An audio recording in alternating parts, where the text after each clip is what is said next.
Step 4. Everybody just do your thing. Wake up, today's gonna be a good day. Wake up, today's gonna be a good day. Wake up, today's gonna be a good day. Wake up. Welcome to Tales from the Field. My name is Bradley Ball, and we are back and better than ever.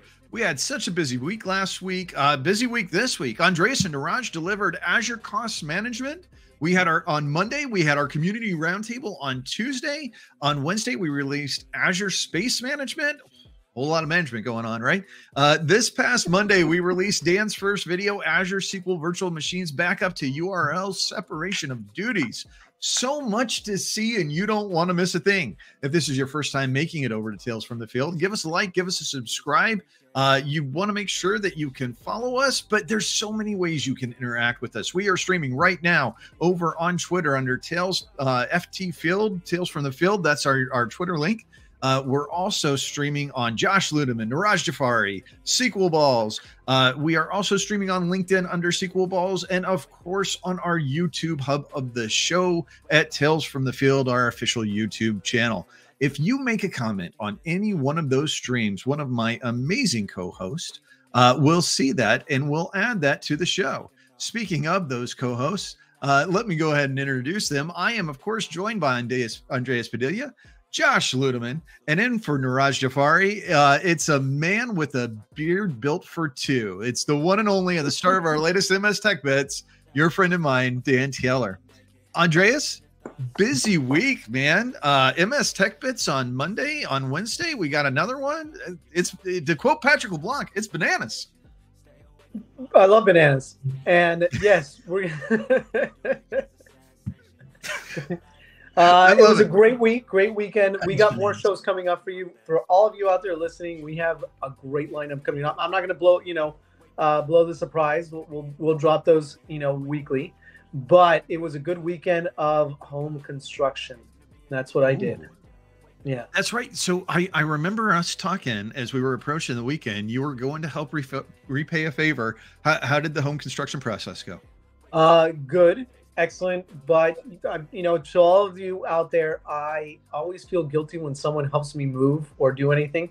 You got to scratch the itch. You got to return the favor. Not good karma. So that's what I did. Oh, yeah. Even though it takes a little bit out, you got to get that good karma in. My brother was able to knock down that wall. Huge wall that they knocked down. So we did some demo. It was fun. Running up that hill, knocking down that wall, all that good stuff. I just love it. I can't wait to find out what your reaction is going to be, because I don't know. And I love bananas, man. I got to tell you, I love bananas too. But, did not expect that. It's fantastic. It's all bananas, baby. It's all about bananas. Fried bananas. Fried bananas. Bananas Foster, man. Woo. That's so good. It's bananas. I haven't had Well, hey, I know it has been a busy week, but before we get off on a tangent, let's just go straight to what the people came here for. First and foremost, I'm going to start out with Dan. Dan, I've got you up first. One Way to Provision an Azure Key Vault by Mr. Andy Leonard. I don't think we've had Andy on the blog before. And man, I love Andy. He's a great guy. I'm glad to see him pop on here. I do too. And normally I go to Andy for SSIS, ADF, right? When it comes to knowing that's the guru. That's one of the gurus out there. But in this blog post, I've been working with a lot of customers. Surprisingly, lately, they're still not using Azure Key Vault to store their secrets.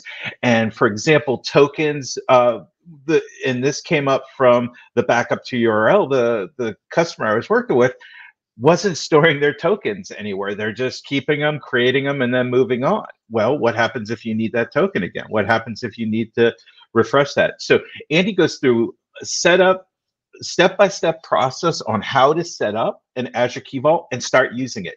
So folks, if you're not using Azure Key Vault today, here's a great reason to start setting one up and getting your secrets stored within Azure, so that one, they're protected, two, you don't lose them, and you don't need to expose them to the public. So there you go. Great stuff. Simple, and there it is. And I love that he goes through with super detailed screenshots. Not only that, I mean, Azure Key Vault is just so fundamental in all of the Azure architectures that we begin to put together. You got to have a place to be able to manage those keys. If you want to use transparent data encryption, you need to have a place to be able to manage those usernames and passwords.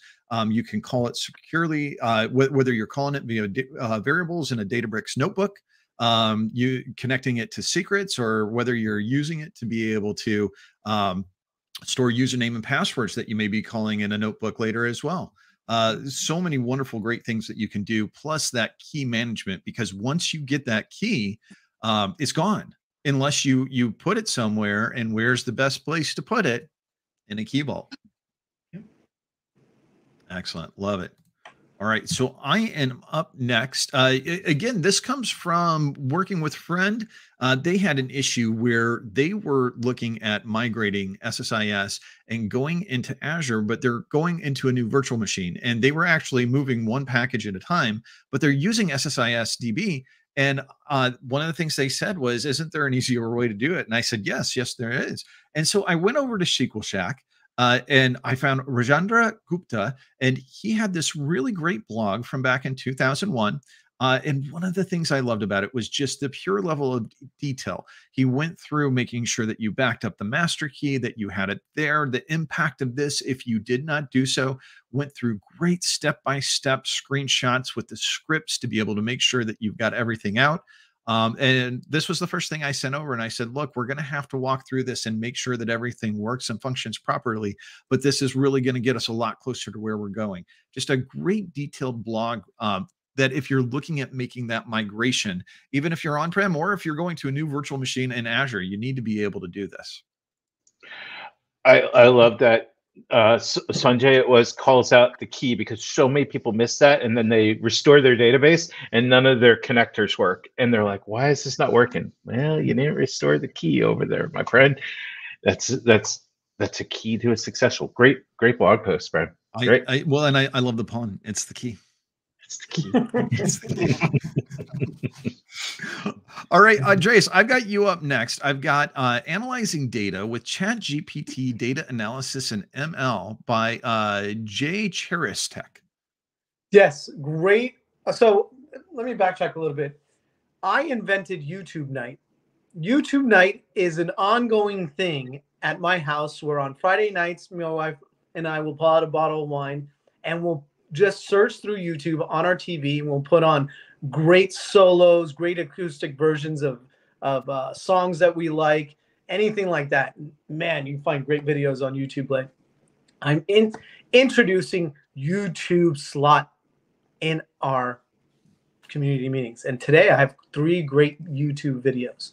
And the first one is by Giselle Emmanuel, and he talks to us about how to integrate your own data with ChatGPT. So instead, now I can do something else besides do my kids' homework, with ChatGPT, which is great. So he shows us how to take a data set. You can tell ChatGPT, hey, describe this data set for me. What are the various purposes of this data set? Can you, create this, put this data set in a tabular format? Can you help me start to creating the Python code so I can create some inference off of this data set? And in 16 minutes, he shows you how to bring in your own data set, start analyzing it, and start creating pandas data frames off of it, and then start creating a model off of it. I love this. Fantastic. Besides doing your kids' homework. That is great stuff. As a matter of fact, that's very simple. Well, so it's not using ChatGPT. I'm using Azure OpenAI, but I'm actually working on this for the video that'll come out tomorrow. And so I'm excited I'm adding this to my pull list. I'm going to go look at what they did with ChatGPT, because I'm doing the exact same thing, but with Azure OpenAI. And that's just fantastic. I see that, to me, because I've had a lot of fun with ChatGPT. I've asked it some really interesting questions. It's amazing how it can do simple little processes. But when we start to have this consume our data to be able to summarize and get information back to us very quickly, that's where I really, really start to see the power of this. I don't want to give some stuff away, but I know you and I have talked too. And we've also been talking with our good friend Marco. There's some fun stuff we're going to be doing, and it all revolves around this. Once you can get these models to consume your data, the world is your oyster. It's going to be a lot of fun. That is a great one. I love that pick. Good pick. All right. And so next up, we are over to Josh. Kendra Little used ChatGPT to see multiple perspectives an example, ORMs and database code. Yeah, and so a lot of what I think we've seen, and even hinting at it, you know, with Andres's video that he was just talking about, and some of those things, is there's been a lot of use, especially in the tech area. Oh, how can I use Chat GPT to write this code or help me do this real quickly? And I wanted to bring Kendra's blog post in because she brings up a great point about not just using it from a tech perspective, but using it here in looking at multiple perspectives on, say, in this case, you know, and I think we've all been a part of it in the data space, the argument of database code versus ORMs, you know, and which one's better and things like that. So she actually uses it here to actually walk through that, you know, that conversation, that one versus the other, to actually get differing perspectives. And again, since it's Chat GPT, it's sourced from the internet itself. So you're actually getting accurate, you know, you're getting the perspectives out there on the internet. Now, one of the great things, which we cannot stress enough when you're using these models like Chat GPT, is that right there, that final paragraph. You need to check your facts and check our blind spots. So when you're getting something from Chat GPT, keep in mind that if it, you know, it can't lie. She actually puts it there perfectly. They don't imagine things. They don't lie. They just make stuff up. And sometimes it goes badly. So again, it's an AI model. There's, you know, it's not expected to be a perfect science. It's a as good as we can get it science. And you should always look at those and references in the future. Absolutely. Very good stuff. I like that. And, you know, it's interesting because we've got a lot more of this to come. I was just thinking that if someone traveled in time or if they were knocked out for, say, 6 to 8 months and they came through, one of the things they'd be doing is they'd be going, what is this Chat GPT? And why is everyone so excited, or why are we using it in so many different places? But it is really interesting. We're just at the beginning of figuring out how we actually begin to utilize this. And as technologists, typically, you know, I can't tell you how many times we go into a meeting and people go, what are the best practices for this? What are the best practices for this? And I swear there are best practices for best practices. But at the same time, sometimes the answer is we don't know yet because we are building the plane as we're flying it. That is the case with Chat GPT. And so a lot of these use cases, anybody who has a resume out there who goes 5 years of experience with Chat GPT, unless you're getting somebody to leave OpenAI, the organization, and come work for you, that nobody in the world has it, right? We're all at best 6 to 3 months with this. So it's a very new technology. So that warning is always very, very important, very necessary. But that's the reason you're going to find it in so many different places, is because we're just trying to say there's no perfect line in the sand that we've been able to draw yet, other than, hey, sometimes it's right, sometimes it's wrong. I also think this is where it gets really interesting when we start incorporating our data with it to be able to see what the outcomes are going to be. Yeah. I'm still waiting to find the DBA with 10 years of experience in SQL Server 2022. They're out there because there's the job recs looking for them. So I know they exist. Brad knows someone with 20 years experience with SQL Server 2003. Yeah. We've talked about that before. Yeah, it's absolutely. SQL 2003. Its major, feature was that it's 2003. Anyway, on to Dan. You have troubleshooting Azure Data Studio, SQL Notebooks, troubleshooting Azure Data Studio. Yeah, something that does exist, Azure Data Studio. So one of the things I was walking through, and I totally forgot where the output logs were. And I've been trying harder to incorporate Azure Data Studio into my everyday life, right? It's because it's gaining more and more functionality every day. And Deborah here goes through how to troubleshoot. And I've got this bookmark because 53 years old, I forget things.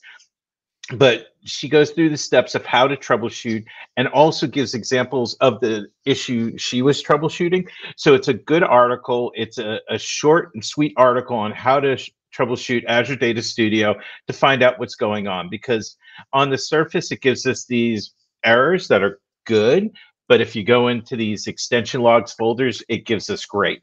So we can start troubleshooting and finding out what's going on. And she was able to determine what was the issue with her extension by using the logs. And it's all about the logs, baby. Very nice, nice stuff. I always love a good troubleshooting blog. So I am up next, and I've got some of the new stuff. I've yet to dive into this, but I'm looking forward to doing this pretty soon. I have Davide Murray, Data API Builder and Introduction. So first off, why should you watch this video? Well, if you're looking at how to be able to use the Data API Builder, how to be able to integrate it into your applications to be able to call and get your data, your stored procedures, your views, or your table data from SQL, you're going to want to be able to understand how to be able to use this too. Davide walks through an example, building an API, and then publishing that API so that you can get access to a specific table. Not only that, Davide is the PM who has PM'd all of this for Microsoft. I can't think of anybody who knows more about this than him. And Davide also just has this beautiful lyrical Italian voice. And so if nothing else, he's just a pleasure to listen to. So I don't know anybody who doesn't mind what Davide's bringing whenever he decides to lay it down. So such an angelic voice. He does. It's beautiful. Got some pretty good artwork behind it as well. Yeah. I was going to say, I was very, very impressed with the art. I love that too. I love the background, all the crayon photo. Davide, just beautiful, wonderful job, man. So up next, I have Andreas. And Andreas, you have ML Ops on Databricks, a how-to guide. This is a great video on how to wrap your head around ML Ops and Databricks. Now, these guys from Databricks, they show us conceptually what are the building blocks, how each one of those circles, we have to take into account a couple of things. We have to take care of the life cycle of our data, the life cycle of the service, the life cycle of the data, the life cycle of the model, how to put those in repeatable life cycles, move them from dev to stage to prod. They give us a GitHub repo on how to do this. Now, mind you, it's a little bit long, but if I put for my money, this is one of the best videos I've seen out there when it comes to ML Ops and Databricks. They encompass everything that you need to know when it comes to ML Ops. So they start off with, what are the concepts? What is ML Ops? Why do I care about this? Who are the people involved in ML Ops and Databricks? What are those guiding principles? How to structure your environment so you have a dev, a stage, a prod. Then with Azure DevOps, how to automate that pipeline in Databricks. And I'm getting more and more customers asking me this, of how to automate this in Databricks. Worth your money. Worth the hour and 20 minutes if they ask you that question. So beautiful, beautiful video. I love it. Well, and I was going to say, it's a complicated process. Having someone walk you through this process, and clearly it's the people who help build it over at Databricks, who are engaging with the product groups, who are engaging with the field, to be able to make sure that they understand how to be able to put these things together. Fantastic resource. I love it. Really great stuff. Next up, I have Josh Ludeman. How to use the new dynamic form strings for measures in Power BI by Megan Longoria over at Denny Cherry and Associates. Yeah. So she works for DCAC, like a couple of other folks we've featured on different blogs over time. But I found this one because anyone who's worked with me on a Power BI project knows, while I love Power BI, my kryptonite is definitely DAX measurements, okay? And so what she's gone through in here is actually a new preview feature that they've released called dynamic format strings for measures. So for all of those DAX calculations that used to leave me on the floor crying in the fetal position from complexity because of taking into account different parameters and filters on the screen and things like that, What this new feature does is allow you to use variables to collect different settings on the report you're in to change the actual measure when it's shown, right? So instead of creating windowing, crazy DAX measurements that kind of make you look at the computer screen like the dog with the slight head tilt going, this allows you to set up variables in your report to be able to change the measure accordingly. One of the things she even points out is maybe with certain options selected, you want it to be a percentage. Other times you want it to be a sum or an average. So instead of having to bake that into, a measure to be able to handle all that, this actually handles it for you. Just an awesome feature for the DAX, the DAX invalids like myself. I love the article, but I'll miss coming over and consoling you and picking you off of the floor and hugging you from your fetal position.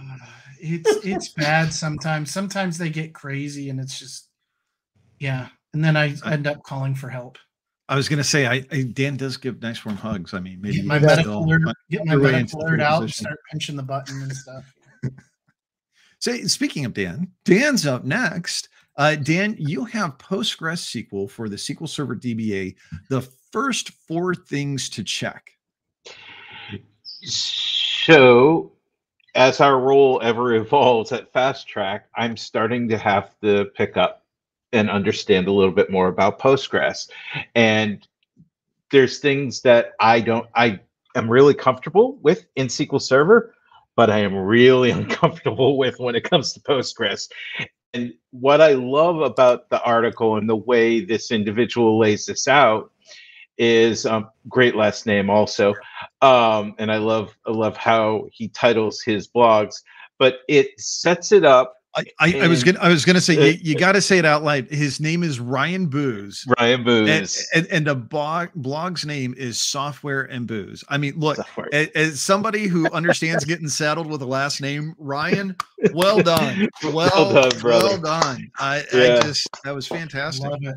Yeah, the name made me get. Oh no, it's like, wow, this is some really great stuff. And what I love here is, one, does the comparison for somebody like myself between SQL Server and Postgres flexible, and also calls out at the bottom, in a nutshell, here's what you need to know. So if you don't have the time, like the main takeaway, if it's TLDR, go to the main takeaways in this blog, which I don't recommend, but if you have to, they're there, and he goes through the memory settings that you will want to look at or be concerned with when it comes to Postgres. So, and it's the tip of the iceberg. Just like for me, it's the tip of the iceberg, and I expect to focus on some future blogs of his in the future as well. So, great article. Thank you for putting that out there. Yeah, thank you very much, Ryan. Fantastic job all the way around. We are definite fans. So I'm up next. And I've got our good friend Adam Saxton over at GuineIQ. But the thing that I love about this, so this video is titled ChatGPT Blew My Mind with This Power BI Demo Scenario. Now, Josh, this is going to harken back to writing code. But what I love is this actually calls back to a blog written by Stephanie Bruno and also by Shannon Lindsay that we had featured just a couple weeks ago, Power BI Dataset CI/CD the easy-ish way. And what this talked about was they were having a discussion with Patrick and with Adam at SQL Bits, and they were working on some code. And so they got into a point where Adam was like, I've done this before. I need you to look up this thing because you're going to need this command. And what they did was they hopped right over to ChatGPT and they went, here's the type of code that we need to be able to make this call. And then the final of the video is here's now we'd like this command, but we would like this command in YAML. And they were able to take that and paste that out. And Adam was able to look at it. And he even calls a couple things out in here where he goes, hey, this is needed. This isn't needed. This says to do it in this order, but you really don't have to do it like this. And so he also makes sure to fact check this and go, hey, just keep in mind, we're doing our best guesstimate with ChatGPT. It's not perfect, but this was a way that they actually used this to be able to get that code and be able to solve the problem and then write the blog. And so as an added twofer, I'm also going to republish their blog as well, Power BI Dataset CI/CD the easy way. So you're going to get the backstory on how part of that code was developed from Adam, and then you're going to go back and you're going to be able to do some CI/CD with Power BI datasets and Azure DevOps. I mean, that's just a fun win-win all around. But it also really showcases the interconnectedness of community, and that's something that I absolutely love. When you get these conferences, people come together.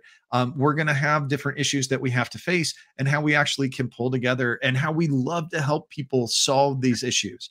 So I thought it was just a really beautiful story. I happened to stumble upon it because I was curious of what the ChatGPT demo was. And the second I looked at it, I was like, wait a second, I know that blog. So kudos to Adam and Patrick, to Guy in the Cube, to Stephanie and to Shannon. Great job all around, everybody working together for community. And go check out that content so you can understand how you could use ChatGPT, and then go check out the Power BI CI/CD content one more time, because it's amazing. Definitely. All right. So Andreas, I have you up next. And here you are with your final YouTube video playlist, Auto ML comparisons in Databricks versus Azure Machine Learning. So this is a great video by Mohammed Salah and MG in the house. So this guy goes by MG. I love him. If there's a recommendation I have for all the videos I put out there this year, I've been following MG. I wanted him. I'm saving him for some of the best for last. For when it comes to AI, he puts out incredible content. And one of my favorite ones out right now is what he has for Auto ML, the easy button for machine learning. Azure has their Auto ML. Give the data, go and try to train it. Give me the best, apply the best algorithm. Give me the best model. Same thing we can do in Databricks. But in this video, what he does is he compares both hand in hand. He goes and shows you, I need to go create some compute. He does it in Azure. You can do the same in Databricks. The way we create compute, the way they do compute. Then he starts talking about how to bring in the data, how to put it into a tabular format. You can do the same in Azure ML. You can do the same in Databricks Auto ML. Then he starts talking about other features, concurrency, featurization, training and validating and splitting the data, how Azure Auto ML creates jobs and experiments versus how Databricks Auto ML. And he goes point by point by point. And what I saw is that they're both powerhouses. Neither one is better than the other. They're both doing all these little things when it comes to AutoML, grabbing a data set, training your data, and providing your best model for you. They're like neck and neck in all these small features. So if you're ever thinking about which one to use, watch this video. It's a tight race between both services. Great video in comparison. That's awesome. Absolutely. I love it. Great list. And I'm going to have those links in the description of the video on YouTube. I will update that after the show and we will get that out there. Last, but certainly not least, we have Mr. Josh Ludeman, top 10 features of Postgres that every developer should know.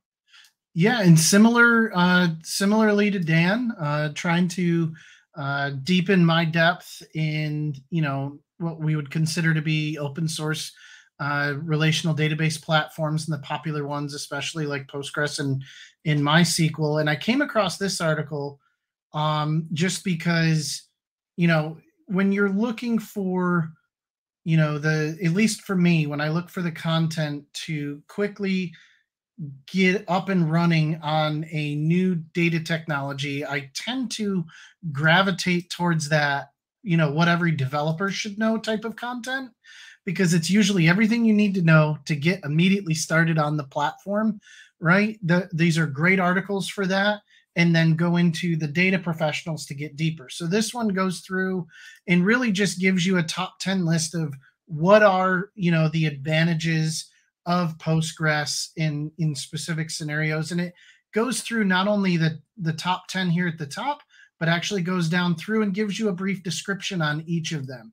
So, talking about the support for wide range of data types, NoSQL support, extensibility, scalability, performance, all of that.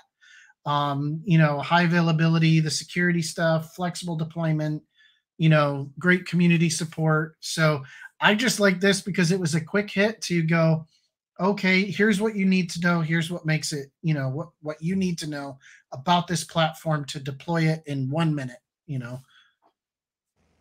Fantastic. All right. Yeah. Well, that is the content for the show. So let's go ahead and head over to the wrap up.